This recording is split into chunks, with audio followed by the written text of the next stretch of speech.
Selamat pagi, jemaat yang dikasih Tuhan. Semoga semua sukacita hari ini. Hari ini saya pakai baju bagus. Kenapa? Karena kebenaran firman Tuhan hari ini meneguhkan saya mempraktekkan perumpamaan yang akan sampai kepada kita. Apa itu? Perumpamaan kita yang akan sampai kepada kita terambil dari Matius pasal 22 ayatnya yang pertama sampai 14. Nanti jemaat yang dikasih Tuhan boleh sempatkan baca secara pribadi, tapi saya akan menarasikannya, menceritakannya kepada kita semua. Dikisahkan di situ bagaimana Yesus menyampaikan sebuah perumpamaan kepada murid-murid tentang hal kerajaan sorga, seibarat seorang raja yang mengadakan perjamuan kawin untuk anaknya. Jadi raja ini mengundang orang-orang khusus untuk perjamuan kawin anaknya, tetapi ketika semua telah siap, ternyata tidak ada yang datang. Sampai hamba-hambanya disuruh untuk memberitahu kepada mereka bahwa hidangan telah siap, bahwa perjamuan telah siap. Apa yang membuat mereka tidak datang? Yang pertama, ada yang sedang sibuk dengan ada yang sedang sibuk dengan usahanya, ada yang pergi ke ladangnya, ada yang sedang menangkap hamba-hamba yang diutus ini dan menyiksa bahkan membunuhnya. Lalu murkalah raja itu karena mereka malah ya seperti gambarannya asik sendiri dan justru menyiksa hamba-hamba yang mengingatkan undangan gitu ya. Lalu akhirnya sang raja ini karena semua hidangan telah tersedia, dia meminta kepada hamba-hambanya yang lain untuk menyuruh siapapun yang ada di jalanan, siapa yang mereka temui, orang jahat dan baik, untuk datang ke perjamuan kawin anaknya. Dan yang menarik, ketika semua orang itu diundang, ada orang yang dia tidak memakai pakaian pesta.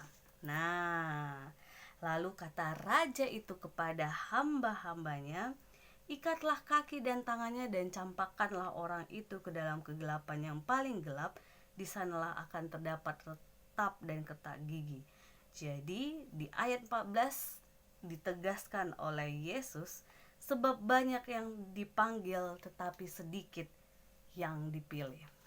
Jadi jemaat yang dikasih Tuhan, ketika baca ini kita bisa mudah sebenarnya memahaminya. Kenapa saya bilang mudah memahaminya? Ini ibarat Allah, sang raja, yang mengadakan sebuah perjamuan pesta gitu ya di kerajaannya. Lalu dia sudah memilih undangan khusus. Yang kita pahami sebagai perjalanan iman kita ialah umat Israel. Ketika umat Israel menjadi umat pilihan, kita tahu sendiri begitu banyak hal yang dilakukan oleh umat Israel sebagai wujud pemberontakan dan tidak taat kepada Allah. Sehingga ketika sampai akhirnya Allah itu datang ke dunia, ia mengundang semua orang.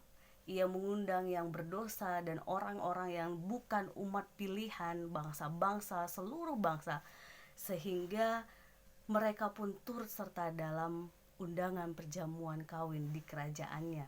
Jadi jemaat yang dikasih Tuhan, saya melihat di sini Allah membuka kesempatan untuk semua orang untuk terlibat, untuk dapat tergabung ke dalam kerajaan Allah. Tetapi yang menarik, ketika ternyata semua orang sudah diundang dan orang-orang itu mau hadir, ada yang masih tidak memakai pakaian pesta.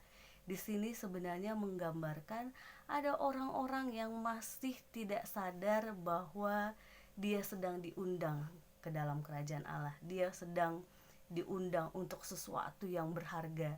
Dia sedang diundang untuk sesuatu yang spesial.